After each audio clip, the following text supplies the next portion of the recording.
नमस्कार, स्वागत है एक बार फिर से आप सभी का आपके अपने चैनल हनुमान सिया परिवार में। आशा करते हैं प्रभु श्री हनुमान जी और पूजनीय गुरुदेव बाबा नीम करोली महाराज जी आप सभी भक्तों पर असीम कृपा सदैव बनाए रखें। आप लोगों ने कई बार ये सुना होगा कि यह तो नियति के हिसाब से हो रहा है, या फिर जैसे नियति में यही लिखा था। आखिर ये नियति है क्या, और यह अपने अंदर सब कुछ पहले से रचकर कैसे रखती है? क्या इसका कोई गूढ़ रहस्य है, या ये नियति भी स्वयं हमारा ही ईश्वर, हमारा ही परमात्मा होता है? क्योंकि एक तरफ तो हम कहते हैं कि सब कुछ हमारा हमारे गुरु के, हमारे ईश्वर के नियंत्रण में है, और एक तरफ हम ये भी देखते हैं कि सब कुछ नियति अपने आप में रचकर पहले से ही तैयार कर कर बैठी है। यानी कि अगर नियति को सिर्फ देखा जाए तो नियति के अंदर जो घटनाएं पहले से प्रायोजित रहती हैं उनमें तो ईश्वर भी हस्तक्षेप नहीं करते, ना ही उन्हें बदलने के लिए कभी प्रयास करते। दूसरी तरफ हम अगर देखें कि हमारी भक्ति की पराकाष्ठा के कारण, हमारी भक्ति के प्रेम भाव के कारण हमारे ईश्वर हमारे ही सारे भविष्य, हमारी घटनाओं पर पूर्ण नियंत्रण रखते हैं और उन्हें बदलने का सामर्थ्य भी रखते हैं। तो क्या नियति ईश्वर के आड़े नहीं आती है, या फिर कहीं इसके अंदर छिपा हुआ कोई भेद हो कि नियति स्वयं ही ईश्वर हो? आज आपको एक ऐसी रोचक घटना सुनाएंगे बाबा महाराज जी की, जहाँ पर आप इस परिप्रेक्ष्य को भली भांति समझ पाएंगे। और इससे पहले हम आगे बढ़ें, आप सभी से एक छोटी सी गुजारिश है।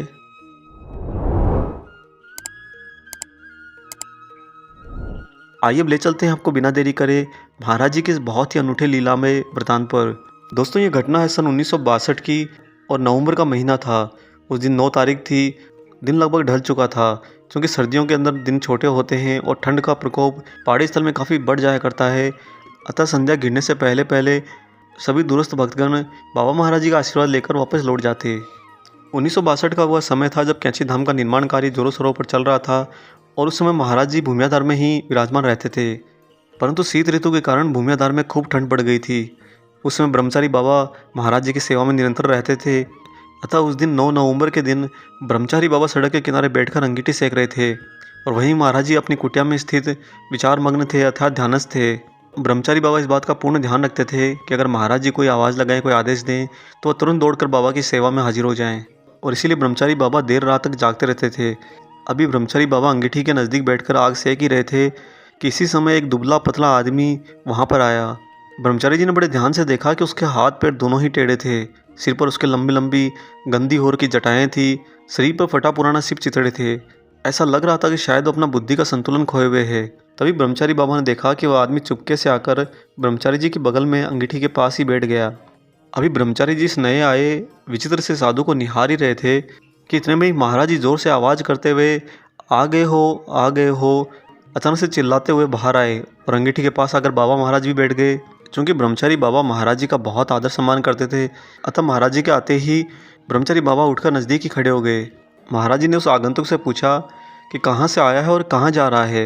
वह आगंतुक थोड़े मुरझाए हुए चेहरे से बोला, पीलीभीत से आया हूँ और मेरठ जा रहा हूँ। बाबा का दूसरा प्रश्न था कि क्या काम है। तब उस अजनबी ने कहा कि लाल बहादुर शास्त्री को प्रधानमंत्री बनाना है। ब्रह्मचारी बाबा नज़दीकी खड़े ये बातें सुन रहे थे, और उनके मन में तभी काफ़ी शंकाएं उठने लगी। पहली तो यह बात कि जब ये साधु मेरठ जा रहा है तो यहाँ पहाड़ियों में भूमियाधार में क्या कर रहा है। और दूसरी शंका यह उठी कि उस समय जवाहरलाल नेहरू प्रधानमंत्री थे, अतः जवाहरलाल नेहरू के रहते हुए लाल बहादुर शास्त्री कैसे प्रधानमंत्री बन सकते हैं। ब्रह्मचारी बाबा खड़े खड़े देख रहे थे। फिर बाबा एक एक करके उससे अपने भक्तों के बारे में भी पूछने लगे। पहला सवाल तो महाराज जी ने ब्रह्मचारी जी के बारे में पूछ लिया। तब वह आगंतुक बोला कि ब्रह्मचारी साधुओं के गुरु हैं। महाराज जी ने तुरंत दूसरा सवाल किया, हमारा भक्त तुलाराम शाह अभी रेमसे अस्पताल में भर्ती है, उसका क्या होगा? ज्यों ही महाराज जी ने सवाल पूछा, इस बार वो आगंतुक थोड़ा क्रोधित हो गया, खीन हो गया और झुंझला उठा और झुंझला कर बोला, नीम करोली, तुम सबको बचाते ही रहते हो, यह ठीक नहीं है। तुम्हारा भक्त तुलाराम शाह आज से 7वें दिन अवश्य चल बसेगा। यह कहते हुए उस आगंतुक ने काफ़ी खिन्न भाव प्रकट किया। उसका इतना कहना था कि महाराज जी उठकर अपनी कुटिया में चले गए, और उस अजनबी ने भी अपनी राह पकड़ी, और देखते ही देखते वह कुछ दूर जाकर अदृश्य हो गया। तत्पश्चात ब्रह्मचारी बाबा को यह भी ज्ञात हुआ कि इस घटना के ठीक 7वें दिन अर्थात 16 नवंबर 1962 को महाराज जी के अनन्य भक्त तुलाराम शाह चल बसे। चूँकि उस आगंतुक ने शास्त्री जी के बारे में कोई अवधि तो नहीं बताई थी, लेकिन 1.5 वर्ष बाद ही वह भी प्रधानमंत्री बन गए। ब्रह्मचारी बाबा कहते हैं कि उन्हें चकित कर देने के लिए ही बाबा ने साधु के रूप में यह लीला करी थी। एक साथ ही महाराज जी एक आयाम में अजनबी साधु थे, तो दूसरे आयाम में महाराज जी स्वयं बाबा स्वरूप में भी थे। चूँकि ब्रह्मचारी बाबा महाराज जी की बहुत सेवा करते थे, अतः बाबा महाराज उनके साथ भी अटखेली करने के लिए ये परम लीला कर गए। यहाँ पर नियति भी बाबा ही बने और नियति का होने वाला परिणाम भी महाराज जी स्वयं स्वरूप में रहे। गुरु का भाव सबसे सर्वोपरि होता है। आपकी नियति के अंदर चाहे कुछ भी लिखा हो, गुरु अगर चाहें तो नियति स्वयं बन जाते हैं। और चूँकि गुरु यह भी जानते हैं कि नियति के हिसाब से, विधाता के हिसाब से अगर किसी भक्त का जाना तय है, उसका अंतिम समय आ गया है, तो गुरु भाव होने के बावजूद वो शांत रह जाते हैं। जैसा कि महाराज जी ने यहाँ पर ब्रह्मचारी बाबा को स्वयं अपनी ही लीला के द्वारा बता दिया कि उनके अनन्य भक्त तुलाराम शाह 7वें दिन अवश्य शरीर त्याग देंगे, और चाहकर भी ब्रह्मचारी बाबा तुलाराम शाह के प्रति कोई भाव प्रकट नहीं कर सके, और जो नियति में लिखा था उसे महाराज जी ने स्वभाव में घटने दिया।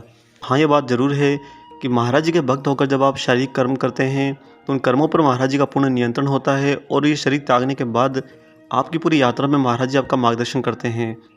परंतु शरीर त्यागने की जो घटना है या ऐसी घटनाएं जो नियति के हिसाब से रची जाती हैं और पहले से ही विधान ने उनका लेखा जोखा तय कर दिया होता है, वहाँ पर महाराज जी हस्तक्षेप नहीं करते।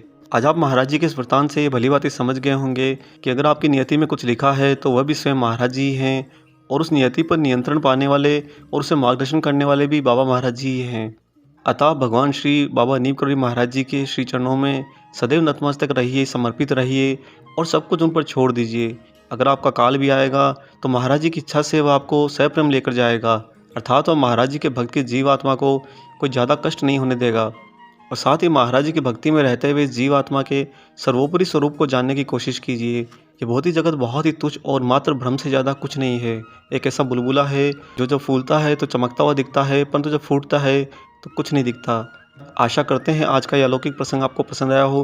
वीडियो अगर अच्छा लगा है तो ज़्यादा से इसे लाइक ज़रूर कर दीजिएगा, और अगर आपने चैनल अभी तक सब्सक्राइब नहीं किया है तो चैनल को सब्सक्राइब कर दीजिए और साथ ही बेल आइकन को ऑन कर लीजिए। मिलेंगे दोस्तों बहुत जल्दी ही एक और ऐसे शुभ अंक के साथ।